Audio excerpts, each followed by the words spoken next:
ব্যবহার খারাপ করেন না, আমার বংশ পদ্ধতি ভালো। আপনার ব্যবহারে বুঝাই যাচ্ছে আপনি কি বংশের মহিলা, বুঝেন না? আচ্ছা বলেন, আপনি কি বলছেন? বলেন। আপনি কি বলছেন? আপনার গাড়িতে এখনো উল্টা আছে। আপনি কিন্তু এখনো তো উল্টা আছে। এই যে এটা সিঙ্গেল লাইন, এটা সিঙ্গেল লাইন। আপনি উনি কি বলছে?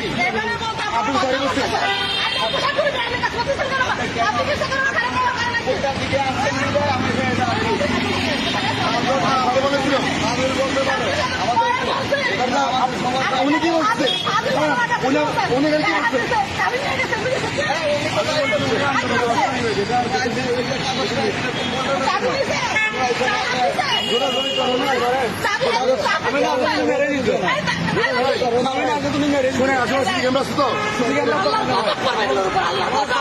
আপনার উপরে পড়বে, বুঝেন নাই?